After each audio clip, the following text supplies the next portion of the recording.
Assalamualaikum warahmatullahi wabarakatuh. Kembali lagi dengan saya. Jadi pada video kali ini saya akan membahas mengenai beberapa hal, yaitu salah satunya adalah silinder, solenoid valve, dan lain sebagainya. Tanpa menunggu lama, kita langsung saja ke pembahasannya. Oke, jadi yang pertama akan kita bahas adalah silinder. Nah, teman-teman mungkin ada yang pernah dengar tentang silinder, ataupun ada juga yang belum pernah dengar ya. Jadi silinder ini banyak atau sering juga digunakan pada sistem kontrol di industri ya. Jadi ini adalah contoh gambaran nyatanya seperti ini. Nah, untuk silinder itu merupakan salah satu jenis aktuator yang menggunakan tenaga udara bertekanan. Jadi dia menggunakan tenaga udara bertekanan untuk menghasilkan gerakan linear atau lurus secara bolak-balik, secara maju ataupun mundur. Nah, komponen ini itu berfungsi untuk mengubah energi potensial dari udara yang sudah terkompresi menjadi energi kinetik. Untuk prinsip kerjanya itu, jadi ketika udara bertekanan itu dialirkan masuk ke salah satu port. Nah, jadi yang ada di depan sini, yang ada di sini ini merupakan contoh dari salah satu jenis dari silinder, yaitu adalah silinder double acting ya. Jadi dia memiliki dua port, sedangkan untuk single acting itu cuma memiliki satu port. Nah, jadi kita lanjut dulu ke prinsip kerjanya. Ketika udara masuk ke salah satu portnya, lalu udara tersebut akan mendorong piston. Nah, ini yang warna oranye ini merupakan batang piston ya. Jadi piston itu ada di dalam tabung ini. Ketika terdorong, dia akan maju. Kemudian pergerakan piston ini itu akan diteruskan oleh batang piston ini yang saya sebutkan tadi, yang berwarna oranye, untuk melakukan pekerjaan mekanis. Nah, itu bisa mendorong, mengangkat, atau menjepit suatu objek yang... Oke, berikutnya kita sudah bahas tadi sedikit tentang jenis silinder. Jadi silinder itu memiliki dua jenis ya. Yang pertama itu ada single acting cylinder dan double acting cylinder. Untuk single acting cylinder itu hanya memiliki satu port masukan untuk udaranya di sini. Sedangkan untuk double acting cylinder itu memiliki dua port. Seperti ini ya, seperti contoh yang ada di sini. Nah, selanjutnya kita bahas tentang bagian-bagiannya ya. Jadi pada silinder itu memiliki tabung silinder itu sebagai wadah dari piston itu bergerak. Nah, untuk piston itu yang ini, yang berbentuk panjang ini merupakan piston. Kemudian bagian ujungnya ini merupakan batang piston. Dan terakhir di sini ada port untuk masukkan udaranya agar memberikan dorongan agar piston dapat bergerak. Oke, selanjutnya kita akan membahas solenoid valve 5/2 atau katup solenoid 5/2.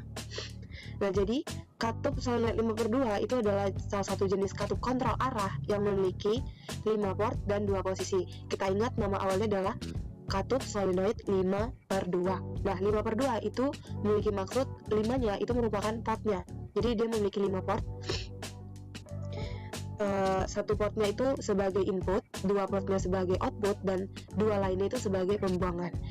Untuk 2 itu merupakan posisi kerja. Jadi dia memiliki 2 posisi kerja. Nah, di sini sudah ada simbolnya. Di sini ada 2 kotak, itu disebut dengan 2 posisi kerja. Sedangkan ini ada nomor 1, 2, 3, 4, 5 itu merupakan portnya. Nih, 1 ini merupakan input, 2 dan 4 ini merupakan outputnya, sedangkan 5 dan 3 ini merupakan bagian pembuangannya. Jadi katup solenoid 5/2 itu merupakan katup kontrol arah untuk mengontrol aliran udara atau cairan dalam sistem pneumatik atau hidrolik. Nah, seringnya digunakan pada sistem pneumatik. Nah, katup ini digunakan untuk mengoperasikan aktuator kerja ganda atau double acting cylinder. Jadi lebih banyak atau lebih sering digunakan untuk aktuator double acting cylinder ya. Nah, solenoid valve 5/2 itu memiliki 2 jenis. Yang pertama adalah katup solenoid tunggal dan katup solenoid ganda. Di sini yang pertama ini merupakan tunggal atau solenoid tunggal, dan ini solenoid ganda. Perbedaannya di sini terdapat 1 coil dan 1 pegas. Sedangkan untuk solenoid ganda itu memiliki 2 coil dan tidak memiliki pegas. Untuk cara kerjanya, pada solenoid tunggal ketika coil ini aktif, untuk kondisi normalnya itu kan nanti udara akan masuk dari input kemudian keluar melewati output 2. Nah itu kondisi normalnya. Ketika coilnya aktif, dia akan menggeser posisi kerjanya. Jadi dari yang seperti ini, dari input 1 ke keluaran 2, dia akan berubah menjadi input 1 ke keluaran 4 di sini. Dan output 2 dia akan keluar melalui pembuangan 3. Jadi dia akan menggeser posisi kerjanya. Ketika coilnya mati atau tidak aktif, pegas ini dia akan mendorong kembali yang awalnya di sini, posisi kerja di sini, dia akan kembali normal, akan kembali ke posisi awal. Nah dia jadi akan kembali menjadi inputnya di 1 dan lalu keluarannya di output 2. Untuk solenoid ganda, cara kerjanya itu ketika coil diaktifkan, nih untuk posisi normalnya kan inputnya 1, lalu dia keluar melewati output 2. Ketika coilnya aktif, dia akan menggeser posisi kerjanya, sama seperti solenoid tunggal tadi yang pertama. Nah ketika sudah berubah ini, lalu kita aktifkan coil yang kedua, dia akan kembali ke posisi normalnya, dia akan posisi ke awalnya lagi. Nah untuk mengubahnya itu kita, jadi untuk solenoid ganda itu tergantung pada aliran listrik yang ada pada coil. Nah jadi perbedaan itu. Sedangkan untuk solenoid tunggal itu dia bisa kembali ke posisi normalnya karena adanya pegas. Kalau untuk solenoid ganda itu bisa dikontrol keduanya. Kita akan membahas flow control valve atau katup pengatur aliran udara. Jadi katup pengatur aliran udara itu adalah katup yang digunakan untuk mengatur kecepatan gerak aktuator, yang biasanya aktuator yang bisa digunakan itu adalah silinder. Itu dengan membatasi jumlah udara yang mengalir, maka kecepatan silinder itu maju dan mundurnya itu bisa diatur sesuai kebutuhan yang kita mau. Nah untuk katup pengatur aliran udara itu terbagi menjadi 2 jenis. Di sini ada one way flow control valve dan two way flow control valve. Di sini satu arah, di sini 2 arah. Untuk katup satu arah ini, katup pengatur aliran satu arah, dia ada tambahan katup check valve. Dia ada tambahan check valve, sedangkan untuk 2 arah itu tidak. Nah jadi untuk katup pengatur satu arah ini cuma mengontrol satu arah.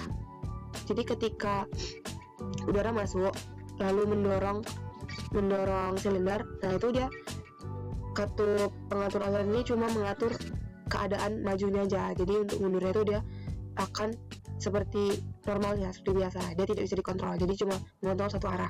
Sedangkan untuk 2 arah dia bisa mengontrol maju dan mundur dari silinder tersebut. Jadi perbedaannya ada di sini. Kemudian kita akan membahas red switch sensor. Jadi red switch sensor itu adalah sensor posisi magnetik yang bekerja berdasarkan medan magnet. Jadi dia berpacu pada medan magnet ya.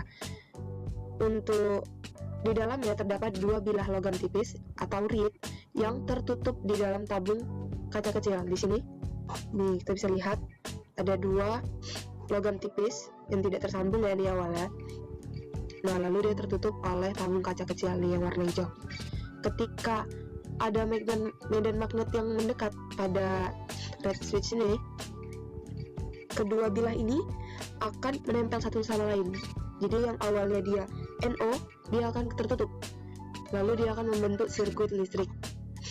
Nah untuk cara kerjanya di sini kan pada kondisi normal dia akan NO kan, dia akan terbuka, dia tidak akan tersambung seperti ini. Nah ketika ada medan magnet yang mendekat, logamnya ini, logam tipis tadi atau reed, itu dia akan menyatu, akan tertutup. Jadi dia akan menghasilkan aliran listrik. Oke, mungkin hanya sekian yang dapat saya sampaikan. Jika ada salah kata mohon dimaafkan. Wassalamualaikum warahmatullahi wabarakatuh. Sampai jumpa di video berikutnya.